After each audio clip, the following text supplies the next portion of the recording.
அஸ்ஸலாமு அலைக்கும் வரஹ்மத்துல்லாஹி வபரகாத்துஹு. அபுதாபி, துபை, ஷார்ஜா மற்றும் ஏனைய ஐக்கிய அரபு அமீரக பள்ளிவாசல்களில் வெள்ளிக்கிழமை ஓதப்படும் ஜும்ஆ உரை. வெளியீடு ஐக்கிய அரபு அமீரக அரசின் இஸ்லாமிய விவகாரத்துறை. தேதி வெள்ளிக்கிழமை முஹர்ரம் பிறை 13 ஹிஜ்ரி 1446, 19 ஜூலை 2024. தலைப்பு: நமது சபைகள் கற்றுக் கொடுக்கும் பாசறையாகும். தலைப்பு: நமது சபைகள் கற்றுக் கொடுக்கும் பாசறையாகும். எல்லா புகழும் அல்லாஹுக்கே. மேலும் வணக்கத்திற்குரியவன் அல்லாஹ்வையன்றி வேறு யாரும் இல்லை. ஆட்சி அதிகாரங்கள் அவன் வசமே உள்ளன. அவனுக்கு யாதொரு இணையும் இல்லை என்று நான் சாட்சி கூறுகிறேன். எங்கள் திருநபி முஹம்மது ஸல்லல்லாஹு அலைஹி வஸல்லம் அவர்கள் அல்லாஹுவின் அடியாராகவும் தூதராகவும் இருக்கிறார்கள் என்று நான் சாட்சி கூறுகிறேன். யா அல்லாஹ், எங்கள் தலைவர் நபிகள் நாயகம் ஸல்லல்லாஹு அலைஹி வஸல்லம் அவர்கள் மீதும் அவர்களின் புனிதமிக்க குடும்பத்தினர் மீதும் தியாகம் நிறைந்த தோழர்கள் அனைவர் மீதும் உலக முடிவு நாள் வரை அழகிய முறையில் அந்த தோழர்களை பின்பற்றி நடக்கும் முஸ்லிம்கள் மீதும் இறைவா நீ ஸலவாத்தும் சலாமும் பொழிந்திடுவாயாக. கவனமாக கேளுங்கள். இறைவனுக்கு அஞ்சி நடப்பதை எனக்கும் உங்களுக்கும் உபதேசிக்கிறேன். பரிசுத்த நாயனாகிய அல்லாஹு கூறுகிறான், வத்தகுல்லாஹ வஅலமு அன்னல்லாஹ பிகுல்லி ஷைஇன் அலீம். அல்லாஹுக்கு பயந்து கொள்ளுங்கள், நிச்சயமாக அல்லாஹு அனைத்தையும் நன்கு அறிகிறான் என்பதையும் உறுதியாக அறிந்து கொள்ளுங்கள் என்று இறைவன் திருமறையில் கூறுகிறான்.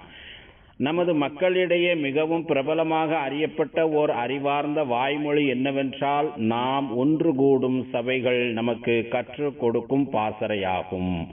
நாம் ஒன்று கூடும் சபைகள் நமக்கு கற்றுக் கொடுக்கும் பாசறையாகும் என்பதுதான். மேலும் இதனை தங்கள் பேச்சுக்களில் அடிக்கடி நம் மக்கள் பயன்படுத்துகிறார்கள்.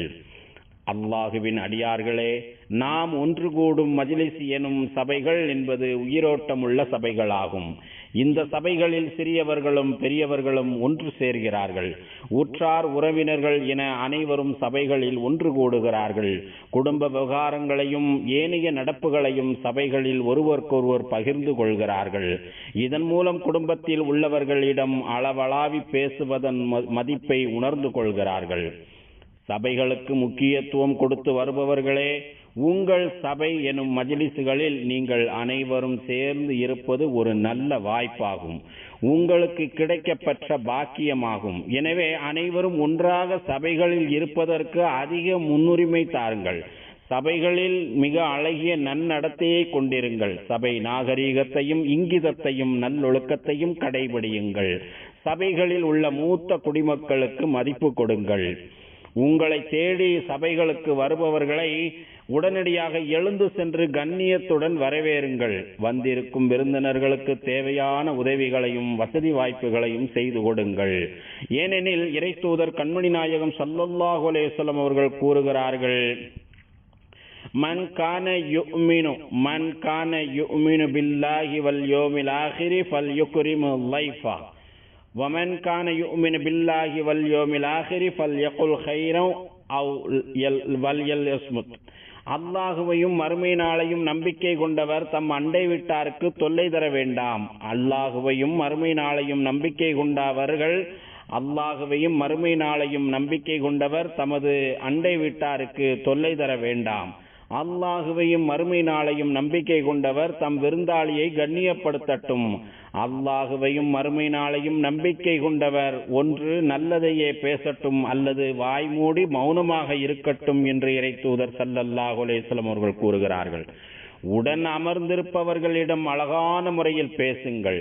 முக்கியத்துவம் வாய்ந்த தகவல்களையே பேசுங்கள். கைபேசி உள்ளிட்ட தொழில்நுட்ப சாதனங்களில் கவனம் செலுத்தாதீர்கள். பொதுவாக ஒரு சபையில் மற்றவர்களோடு அமர்ந்திருக்கும் போது கைபேசி உள்ளிட்ட தொழில்நுட்ப சாதனங்களில் கவனம் செலுத்துவது மனிதநேய பண்பு அல்ல. இறை தூதர் கண்மணி நாயகம் ஸல்லல்லாஹு அலைஹி வஸல்லம் அவர்கள் தமது சபையில் எப்படி நடந்து கொண்டார்கள் என்கிற தகவலை நீ நன்றாக புரிந்து கொள். அன்ன ரசூலுல்லாஹி ஸல்லல்லாஹு அலைஹி வஸல்லம் இத்தகத ஹாத்தமன் ஃபலபிஸஹு கால ஷகலனி ஹாதா அன்கும் முஸ்துல் யௌம இலைஹி நظரத்தும் வ இலைக்கும் நظரா சும்ம அல்காஹு. இறை தூதர் கண்மணி நாயகம் ஸல்லல்லாஹு அலைஹி வஸல்லம் அவர்கள் ஒரு மோதிரத்தை அணிந்து கொண்டு இவ்வாறு சொன்னார்கள். இறை தூதர் கண்மணி நாயகம் ஸல்லல்லாஹு அலைஹி வஸல்லம் அவர்கள் ஒரு மோதிரத்தை அணிந்து கொண்டு இவ்வாறு சொன்னார்கள், இந்த மோதிரம் நாள் முழுவதும் உங்களை விட்டு எனது கவனத்தை சிதறடிக்கிறது. இந்த மோதிரம் நாள் முழுவதும் உங்களை விட்டு எனது கவனத்தை சிதறடிக்கிறது. இதையும் ஒரு பார்வை பார்க்கிறேன், உங்களையும் ஒரு பார்வை பார்க்கிறேன். எனவே கவனத்தை சிதறடிப்பதால் இந்த மோதிரத்தை வெளியே போட்டு விட்டார்கள். அதன் பிறகு தமது சபையில் உள்ளவர்களை முன்னோக்கி இருந்தார்கள். இவ்வாறு ஹதீஸில் இடம்பெற்றுள்ளது. அல்லாஹுவின் அடியார்களே, சபைகளில் பேசுவதின் இரகசிய தன்மையை பாதுகாப்பதில் பேர் ஆர்வம் கொண்டிருங்கள். சபைகளில் பகிர்ந்து கொள்ளப்படும் செய்திகளின் நம்பகத்தன்மையை காப்பாற்றுங்கள். ஏனெனில் அதனை பேணி பாதுகாப்பது ஓர் அமானிதமாகும். சபைகளில் இருப்பவர்களை அவர்களின் அனுமதி இல்லாமல் படம் எடுக்காதீர்கள். எனவே போட்டோ, வீடியோ எதுவென்றாலும் அனுமதி இல்லாமல் எடுக்காதீர்கள். அவ்வாறு மற்றவர்களின் அனுமதி இல்லாமல் அவர்களை படம் பிடிப்பது அவர்களின் தனி உரிமையை மீறுவது போன்றதாகும். இது குறித்து நீங்கள் மிகவும் எச்சரிக்கையாக இருங்கள். மனிதர்களின் தனி உரிமையை மீறாமல் இருப்பது மாபெரும் நற்பண்பாகும். யாரையும் மரியாதை குறைவாக பேசி சபையின் நாகரிகத்தை கெடுக்காதீர்கள். இருப்பவர்கள் மற்றும் இல்லாதவர்களின் குறை நிறைகளை பேசி மற்றவர்களின் கண்ணியத்தை சீர்குலைக்காதீர்கள். மற்றவர்களின் குறை நிறைகளை துருவி ஆராயாதீர்கள். அதனை பற்றி மற்றவர்களிடம் பேசாதீர்கள். ஏனெனில் அல்லாஹு தஆலா கூறுகிறான், யா அய்யுஹல்லதீன ஆமனு ஜ்தனீபு கஸீரம் மினல்-ظن இன்ன பஅதல்-ظن வலா தஜஸ்ஸஸு வலா யக்தப் பஅதுக்கும் பஅதா அயுஹிப்பு அஹதுக்கும் அன் யஅகுல லஹ்ம அஹீஹி மைத்தன் ஃபகரிஹ்துமூஹா வத்தகுல்லாஹ இன்னல்லாஹ தவ்வாபுர் ரஹீம். நம்பிக்கையாளர்களே, அதிகமான சந்தேகங்களிலிருந்து நீங்கள் விலகிக் கொள்ளுங்கள். ஏனென்றால் நிச்சயமாக சந்தேகங்களில் சில பாவமானவையாக இருக்கின்றன. எவருடைய குற்றத்தையும் நீங்கள் துருவி விசாரித்துக் கொண்டிருக்க வேண்டாம். உங்களில் ஒருவர் மற்றவரையும் புறம் பேச வேண்டாம். உங்களில் எவனும் தன் இறந்த சகோதரனின் மாமிசத்தை புசிக்க விரும்புவானா? உங்களில் எவனும் தன் இறந்த சகோதரனின் மாமிசத்தை புசிக்க விரும்புவானா? அதை நீங்கள் வெறுப்பீர்களே. புறம் பேசுவதும் அவ்வாறே. எனவே அல்லாஹுக்கு பயந்து கொள்ளுங்கள். நிச்சயமாக அல்லாஹ் பாவத்திலிருந்து விலகுபவர்களை அங்கீகரிக்கிறான். அவன் கருணையுடையவனாகவும் இருக்கிறான் என்று இறைவன் திருமறையில் கூறுகிறான்.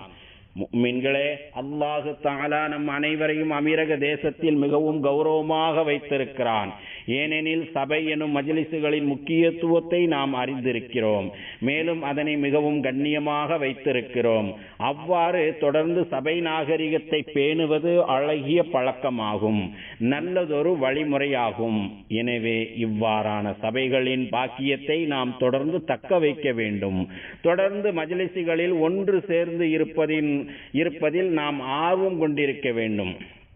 இளைய தலைமுறையினருக்கும் சபையின் முக்கியத்துவத்தை பற்றி நாம் எடுத்து கூற வேண்டும். அவர்களையும் சபைகளுக்கு அழைத்து வர வேண்டும். இதன் மூலம் அவர்கள் பாரம்பரியமிக்க நமது கலாச்சாரத்தை தெரிந்து கொள்வார்கள். நமது அழகிய பழக்க வழக்கங்களை எடுத்து நடப்பார்கள். அமீரகத்தின் அடிப்படையான அழகிய நாகரீகத்தையும் தொடர்ந்து கடைபிடித்து வருவார்கள். இவற்றுக்கெல்லாம் முதலில் நாம் அவர்களுக்கு வழிகாட்டியாகவும் முன்னோடியாகவும் திகழ வேண்டும்.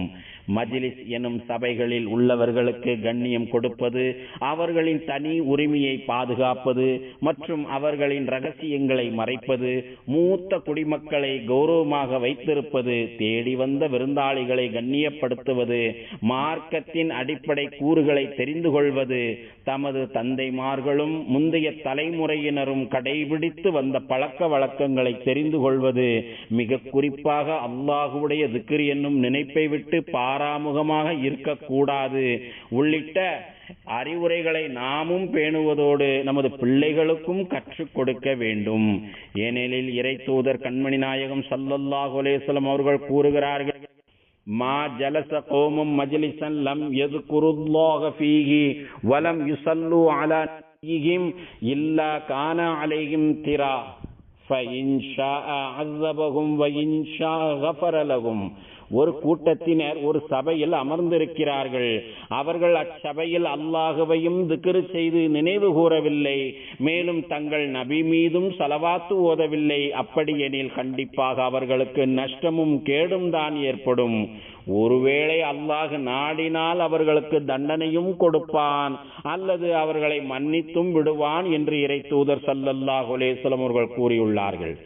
ஒரு சபையில் நாம் அனைவரும் ஒன்று கூடி அமர்ந்து பின்னர் பிரிந்து செல்லும் போது பின்வரும் வழிமுறையை பின்பற்றுவது ஆகச்சிறந்த நல்ல பழக்கமாகும். இவ்வாறு ஒரு சபையை விட்டு அனைவரும் கலைந்து செல்லும் போது பின்வரும் துஆவை ஓத வேண்டும் என்று இறை தூதர் கண்மணி நாயகம் ஸல்லல்லாஹு அலைஹி வஸல்லம் அவர்கள் கற்றுக் கொடுத்துள்ளார்கள். ஏனெனில் மஜ்லிஸ் எனும் சபையை முடித்துவிட்டு செல்லும் போது இத்தகைய துஆவை ஓதுமாறு நபி அவர்களுக்கு மலக் ஜிப்ராயில் அலைஹிஸ்ஸலாம் அவர்கள் இந்த துஆவை கற்றுக் கொடுத்துள்ளார்கள். அந்த துஆ என்பது சுப்ஹானக்கல்லாஹும்ம வ பிஹம்திக அஷ்ஹது அல்லா இலாஹ இல்லா அன்த அஸ்தக்ஃபிருக வ அதூபு இலைக். இறைவானி பரிசுத்தமானவன், உனக்கே புகழனைத்தும் உரியது, வணக்கத்திற்குரியவன் உன்னை தவிர வேறு யாரும் இல்லை என்று நான் சாட்சி கூறுகிறேன். உன்னிடமே பிழை பொறுக்க தேடுகிறேன், உன்னிடமே பாவ மன்னிப்பும் கேட்கிறேன் என்று கூறுவது சபையின் பரிகாரமாக இருக்கும் என்று இறை தூதர் ஸல்லல்லாஹு அலைஹி வஸல்லம் அவர்கள் கூறுகிறார்கள். ஒரு முஃமின் தனது சபைகளில் இருந்து கலைந்து செல்லும் போது பின்வரும் துஆவை ஓதிக்கொள்ள வேண்டும். சுப்ஹானல்லாஹி வ பிஹம்திஹி சுப்ஹானக்கல்லாஹும்ம வ பிஹம்திக அஷ்ஹது அல்லா இலாஹ இல்லா அன்த அஸ்தக்ஃபிருக வ அதூபு இலைக். இதன் புகழ் அல்லாஹ் பரிசுத்தமானவன், மேலும் புகழனைத்தும் அவனுக்கே உரியது. யா அல்லாஹ், நீயே பரிசுத்தமானவன், புகழனைத்தும் உனக்கே உரியது, வணக்கத்திற்குரியவன் உன்னை தவிர வேறு யாரும் இல்லை என்று நான் சாட்சி கூறுகிறேன். மேலும் உன்னிடமே பிழை பொறுக்க தேடுகிறேன், உன்னிடமே பாவ மன்னிப்பு கேட்கிறேன் என்கிற துஆவை ஓதுமாறு இறை தூதர் ஸல்லல்லாஹு அலைஹி வஸல்லம் அவர்கள் கூறியுள்ளார்கள். யா அல்லாஹ், எங்கள் மஜ்லிஸ் எனும் சபைகளில் சுபிட்சமான நிலையையும் அன்பையும் மன நிம்மதியையும் மாபெரும் கிருபையையும் தொடர்ந்து நீ வழங்கி வருவாயாக. யா அல்லாஹ், உனக்கும் உனது தூதர் முஹம்மது ஸல்லல்லாஹு அலைஹி வஸல்லம் அவர்களுக்கும் நீ யாரையெல்லாம் பின்பற்றி நடக்கச் சொன்னாயோ அவர்களுக்கும் நாங்கள் முழுமையாக வழிபடுவதற்கு எங்கள் அனைவருக்கும் நீ உதவி புரிவாயாக. அல்லாஹ் தனது திருமறையில் கூறுகிறான், யா அய்யுஹல்லதீன ஆமனூ அத்தீஉல்லாஹ வ அத்தீஉர் ரசூல வ உலில் அம்ரி மின்கும். ஈமான் கொண்ட நல்லடியார்களே, அல்லாஹ்வுக்கு கீழ்ப்படியுங்கள், இன்னும் அல்லாஹ்வின் தூதருக்கும் உங்களில் நேர்மையாக அதிகாரம் வைப்பவர்களுக்கும் கீழ்ப்படியுங்கள் என்று இறைவன் கூறுகிறான். யா அல்லாஹ், எங்கள் தலைவரும் எங்கள் நபியுமாகிய முஹம்மது நபி ஸல்லல்லாஹு அலைஹி வஸல்லம் அவர்கள் மீதும் புனிதமிக்க அவர்களின் குடும்பத்தினர் மீதும் தியாகம் நிறைந்த அவர்களின் தோழர்கள் மீதும் மேலும் நல்வழி காட்டும் ஹலீஃபாக்களாகிய அபூபக்கர், உமர், உஸ்மான், அலி ரலியல்லாஹு அன்ஹும் ஆகியோர்கள் மீதும் சங்கை நிறைந்த அனைத்து தோழர்கள் மீதும் அவர்களை தொடர்ந்து வந்த தாபியீன்கள் மற்றும் உலகம் முடிவு நாள் வரை இவர்களை அழகிய முறையில் பின்பற்றி நடக்கும் முஸ்லிம்கள் மீதும் இறைவா நீ ஸலவாத்தும் சலாமும் பொழிந்திடுவாயாக.